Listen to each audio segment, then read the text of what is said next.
China China অনেক এগিয়ে আমাদের থেকে। ইকোনমিক্যালি ওরা হচ্ছে 18 ট্রিলিয়ন ইকোনমি, হোয়ারাস আমাদের ইকোনমি হচ্ছে 4 trillion, near about 4 trillion economy. চায়নাতে আমাদের যেমন এখানে কেউ যদি কোনো লোন নিতে যায়, সেই লোন নিতে গেলে একটা স্কোর চেক করতে হয়, সিভিল স্কোর। যদি সিভিল স্কোর সার্টেন লিমিটের উপর থাকে, মোটামুটি 700-এর উপরে, তাহলে তুমি একটা লোনের কোয়ান্টামের জন্য এলিজিবল হবে। চায়নাতে এই সমস্ত কিছুর সাথে সাথে যে এলিজিবিলিটি ক্রাইটেরিয়া থাকে, চায়নাতে এই সমস্ত কিছুর সাথে সাথে একটা এক্সট্রা থাকে, সেটা হচ্ছে সোশ্যাল রেটিং।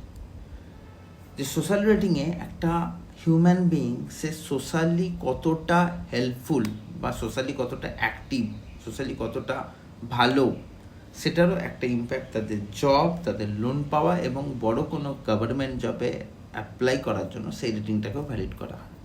সোশ্যাল রেটিং মানে হচ্ছে তুমি রাস্তাতে আছো, কোনো বয়স্ক মানুষ এই পার থেকে ওই পারে যেতে চাইছে, তুমি তাকে হেল্প করছো এখান থেকে ওখানে যাওয়ার জন্য, এবং সেখানে সবসময় ওয়েব ক্যামেরা লাগানো থাকে।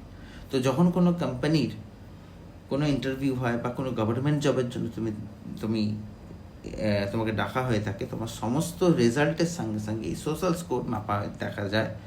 সিস্টেম আছে সেটাকে চেক করার জন্য যে তুমি রাস্তায় পথ চলতি মানুষ বা আদার সোশ্যাল অ্যাক্টিভিটিতে তুমি কতটা এনগেজ, কতটা অ্যাক্টিভ, এটার মাধ্যমে একটা স্কোরিং করা হয়ে থাকে, যার জন্য আজকে দেশটা কিন্তু অনেকটাই এগিয়ে, ইন্ডিয়ার থেকে তো অনেকটাই বেটার।